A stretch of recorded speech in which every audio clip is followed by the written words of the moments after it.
आप vice chancellors की list निकालो।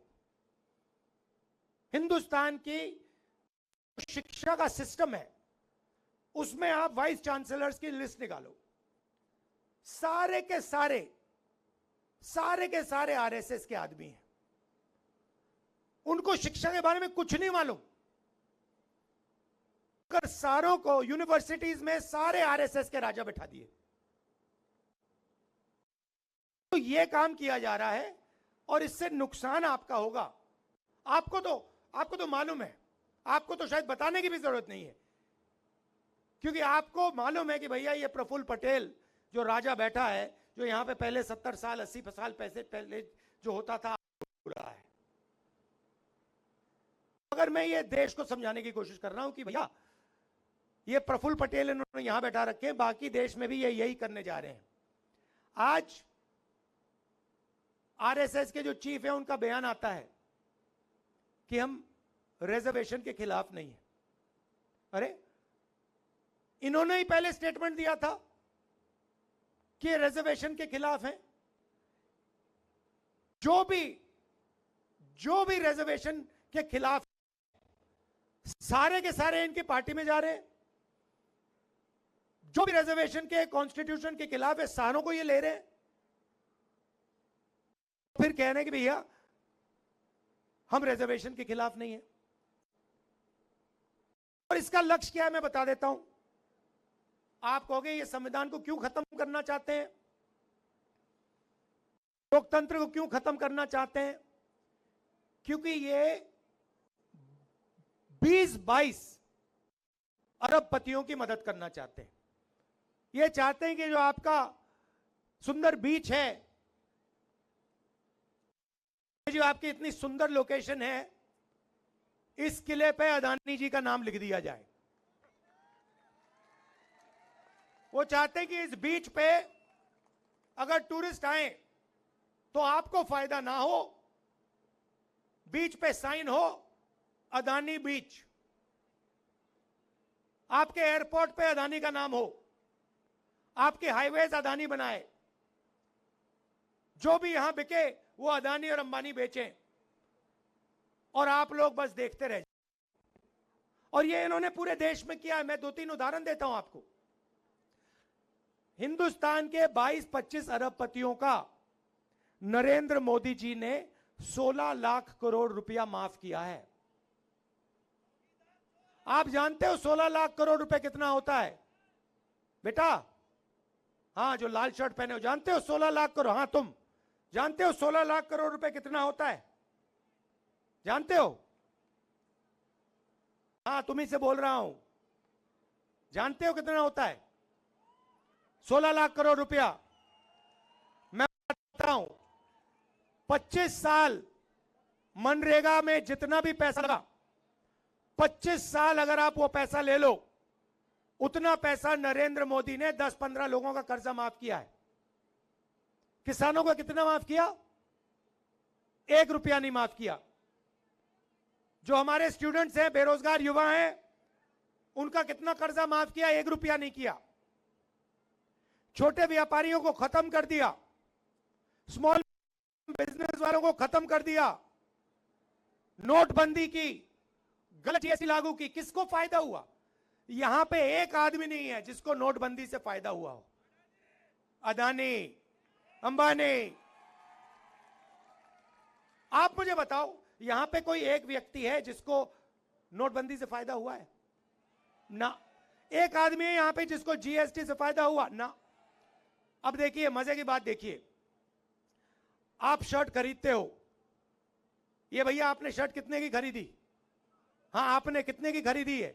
अरे भाई आपसे पूछ रहा हूं, सफेद वाला। हाँ, कितने की खरीदी? 200। अब देखो, लड़के ने 200 रुपए की शर्ट खरीदी, 18% जीएसटी लगा, इसके जेब से निकला। अगर अदानी अरबपति यही शर्ट खरीदता तो वो भी 18% टैक्स देता। मतलब जितनी टैक्स आप देते हो उतनी अदानी देता है। आमदनी इनकी हजारों में, उनकी हजारों करोड़ रुपए में, टैक्स जितना आप उतना वही। और टैक्स कौन दे रहा है? आप लोग दे रहे हो, किसान दे रहा है, मजदूर दे रहा है, बेरोजगार युवा दे रहा है। और पैसा कहां जा रहा है? उन्हीं 2-3 लोगों के जेब में। आप जानते हो, उन्हीं के जेब में आपका पैसा जा रहा है। तो हमने निर्णय लिया कि अगर ये बीजेपी के लोग नरेंद्र मोदी 20-25 अरबपति बना सकते हैं, तो कांग्रेस पार्टी करोड़ों लाखपति बना सकती है। तो आप कहोगे भाई ये कैसे हो सकता है? आप कहोगे ये कैसे हो सकता है? मैं बताता हूं आपको, मगर उससे पहले मैं आपको बताता हूं, जैसे ही दिल्ली में हमारी सरकार आएगी तो प्रफुल्ल पटेल को ना हम यहां से आउट करके 2 मिनट में, और जो उसने यहां पूरा का पूरा भ्रष्टाचार किया है ना, जो पूरा भ्रष्टाचार किया है, घर तोड़े हैं, उसका पूरा दादा जो है उसको सीधा टाइट कर देंगे। सबसे पहला वो होगा। उसके बाद हम क्या करेंगे मैं बताऊंगा आपको। खुश करने आया हूं आज मैं यहां, मूड ठीक करने आया हूं। जो मोदी जी ने, अंकल जी ने आपका मूड खराब कर रखा है, वो मैं ठीक करने आया हूं। तो सबसे पहले क्या होगा, हिंदुस्तान के सब गरीब परिवारों की लिस्ट बनाई जाएगी। करोड़ों परिवारों की लिस्ट बनेगी और हर परिवार में से एक महिला का नाम चुना जाएगा। अब आप पूछो क्या होगा? पूछो क्या होगा? मैं बताता हूं। उस महिला के बैंक अकाउंट में साल के 1 लाख रुपए डाल देंगे। हर महीने 8,500 रुपए खटाखट 1 तारीख को खटाक खटाक खटाक खटाक। आप जानते हो यहां महिलाएं बैठी हैं,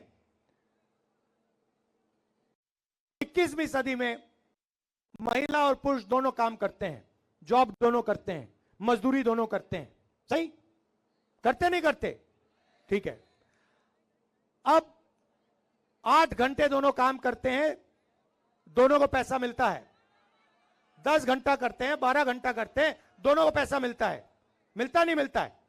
मगर जो महिला घर में काम करती है उसके लिए उसको पैसा क्यों नहीं मिलता? आप 8 घंटा काम करते हो, वो जो बैठी हुई है वो 8 घंटा बाहर करती है, 8 घंटा घर में करती है, 16 वो काम करती हैं। मगर जो घर में काम करती हैं उसके लिए उनको 1 रुपया नहीं मिलता। इसीलिए हमने निर्णय लिया है कि महिलाओं के बैंक अकाउंट में 1 लाख रुपया जाएगा। वो उससे आपका भी फायदा होगा। ये मत सोचिए कि वो पैसा आपको नहीं मिलेगा, वो मिलेगा। मगर महिला के बैंक अकाउंट में हम 1 लाख रुपए साल का डालेंगे। तो ये हो गई पहला कदम, करोड़ों लाखपति का पहला कदम। अब मैं आपको दूसरा कदम बताऊं। यहां पे मुझे दिख रहे हैं नरेंद्र मोदी जी ने, अंकल जी ने बहुत सारे लोगों को बेरोजगार किया है। प्रफुल्ल पटेल जी ने बहुत सारी यहां पे नौकरियां खत्म की हैं, मुझे दिख रहा है। ये देखो हां दिख रहा है। अब अंबानी का जो बेटा है वो जॉब मार्केट में घुसने से पहले, अदानी का बेटा, अंबानी का बेटा, टाटा का बेटा, वो भैया अमित शाह का दूसरा लेवल का आदमी है। उसने क्रिकेट खेली नहीं,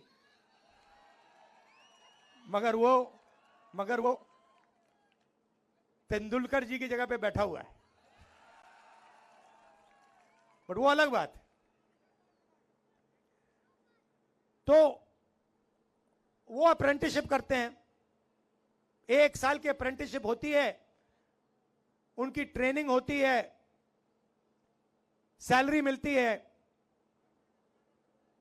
और फिर उसके बाद 1 साल की 6 महीने की टेम्पररी नौकरी करने के बाद उनको परमानेंट नौकरी मिलती है। मगर हमारे जो बेरोजगार युवा हैं उनको यह मौका नहीं मिलता। हाँ, इसीलिए तो मैं आया हूं यहां। अब मिलेगा। अब हमने सीधी सी बात रखी है, हिंदुस्तान का कोई भी ग्रेजुएट हो, डिप्लोमा होल्डर हो, कॉलेज यूनिवर्सिटी जो भी, उसको हम एक अधिकार देने जा रहे हैं। जैसे मनरेगा में रोजगार का अधिकार दिया था, गांव में काम का अधिकार दिया था, अब हम पूरे हिंदुस्तान के ग्रेजुएट्स को अधिकार देने जा रहे हैं। अधिकार का मतलब अगर आपने मांगा उसको पूरा करना पड़ेगा, कानून है। अगर आपने मांग लिया तो सरकार को देना ही पड़ेगा। अब क्या देंगे बता रहा हूं आपको। अप्रेंटिसशिप मिलेगी, 1 साल की अप्रेंटिसशिप होगी, प्राइवेट सेक्टर में, पब्लिक सेक्टर में, सरकारी ऑफिसेज में, सरकारी अस्पतालों में 1 साल की पहली नौकरी पक्की। पहली नौकरी पक्की मतलब कोई भी बेरोजगार युवा ग्रेजुएट कह सकता है, भैया हाथ उठा के कह सकता है मुझे अपना अधिकार चाहिए। जैसे ही वो कहेगा सरकार कहेगी इधर आओ, चलो ये लो, इस प्राइवेट कंपनी में तुम्हें 1 साल की नौकरी मिल रही है, उसमें तुम्हारी ट्रेनिंग होगी, 1 लाख रुपए तुम्हारे बैंक अकाउंट में 1 साल में घुसेंगे, 8,500 रुपए महीने के, लो खत्म। और करोड़ों युवाओं को यह फैसिलिटी दी जाएगी। तो एक तरफ महिलाओं को 1 लाख रुपए साल के, 8,500 महीने, और दूसरी तरफ बेरोजगार युवाओं को ट्रेनिंग और महीने के 8,500 रुपए, साल के 1 लाख रुपए। ये हो गए करोड़ों लाखपति बन गए।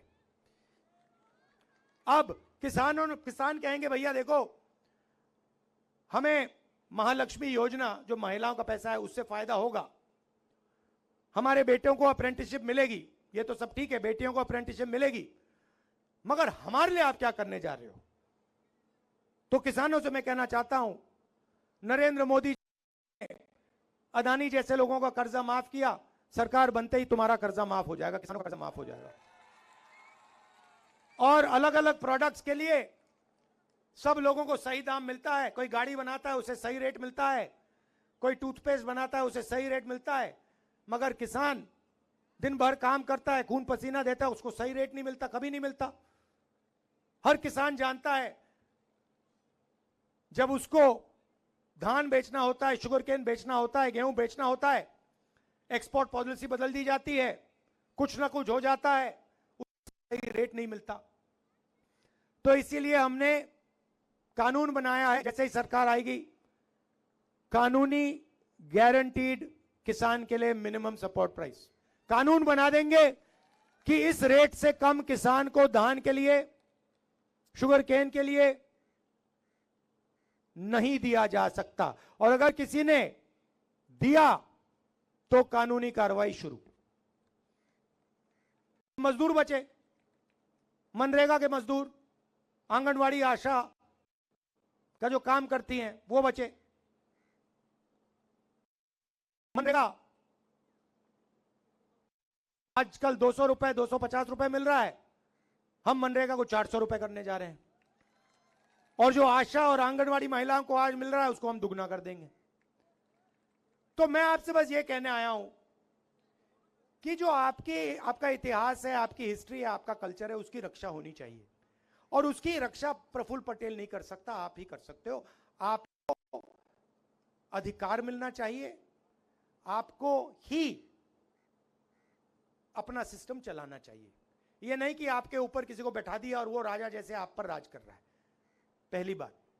दूसरी बात, अगर ये लोग 22-25 लोगों को अरबों रुपए दे सकते हैं, तो मैं आपको गारंटी करके कह रहा हूं, यहां खड़े होकर कह रहा हूं, जितने पैसे इन्होंने 22-25 लोग को दिए ना, हम लाखों लोगों को, करोड़ों लोगों को देने जा रहे हैं। आपने 10 साल 20-25 लोगों का काम किया, अब हम अगले 10 साल जितना पैसा आपने उनको, उतना ही पैसा हम किसानों को, मजदूरों को। केंद्र शासित प्रदेश दमण और दीव बैठक पर कांग्रेसना उम्मीदवार केतन पटेल तेमना समर्थનમાં आज राहुल गांधी ત્યાં પહોંચ્યા હતા અને દમણમાં સભા સંબોધી, જ્યાં ભાજપ પર આકરા પ્રહાર કર્યા।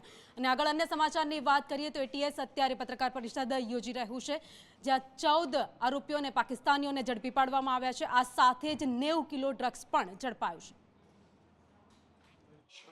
सन of Ali Murad, number 11 Abdul Samad son of Hussain, number 12 M Hakim son of Musa, number 13 Noor Mohammad उर्फे Nooro, and number 14 Mohammad Khan son of Hussain, तमाम रहवासी बलूचिस्तान पाकिस्तान। એ લોકો ત્યાં હાજર મળ્યા.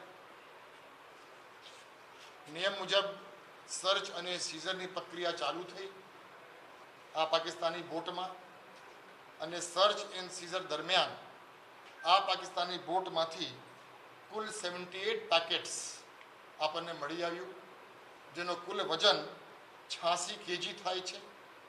જેની પ્રાથમિક તપાસ જે થઈ છે, એટલે આ 86 કેજીની જે કન્સાઇનમેન્ટ છે એ કન્સાઇનમેન્ટ હિરોઈન છે એવું આપણને ફલિત થાય છે પ્રાથમિક દૃષ્ટિએ, જેની ઇન્ટરનેશનલ માર્કેટમાં કિંમત આશરે 602 કરોડ છે, 602 crores ઇન્ડિયન રૂપીઝ.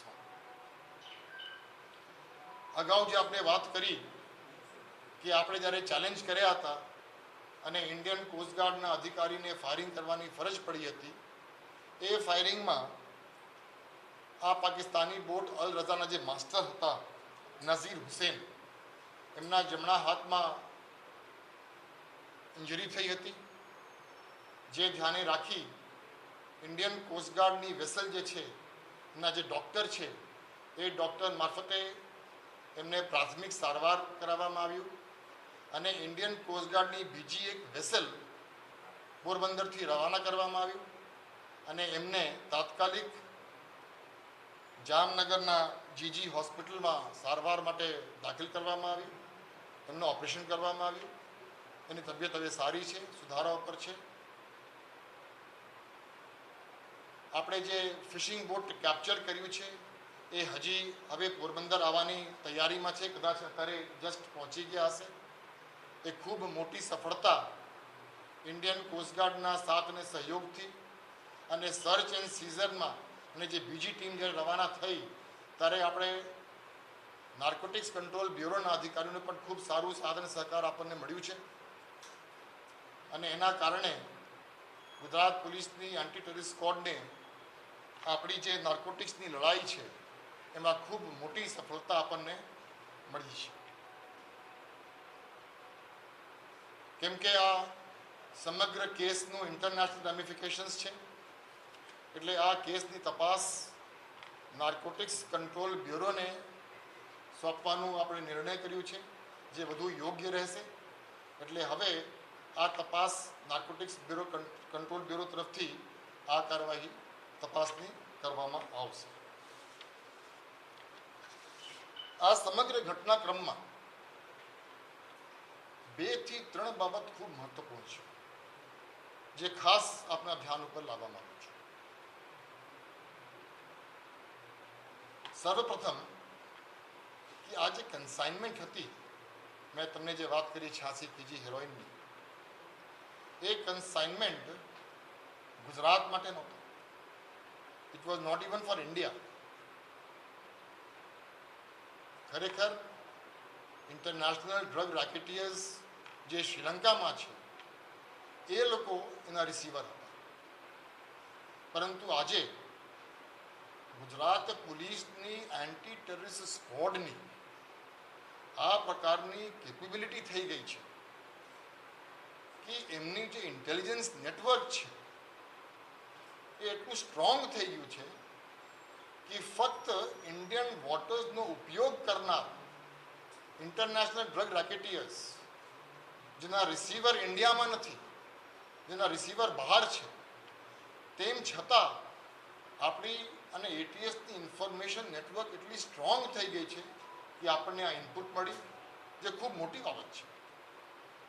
મોટાભાગે આપણી પાસે કોઈ રિસીવર હોય, રિસીવર અંગે આપણે માહિતી મળતી હોય પછી આપણે ઇન્ફોર્મેશન ડેવલપ કરીએ છીએ, પરંતુ અહીંયા કોઈ રિસીવર નહોતું. તેમ છતાં કે પટેલને આ ઇન્ફોર્મેશન મળી છે, એ ખૂબ મોટી બાબત છે.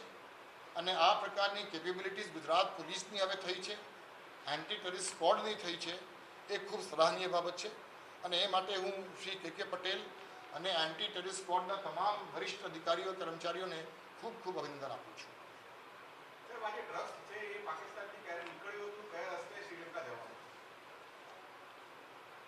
બીજી મહત્વપૂર્ણની બાબત એ છે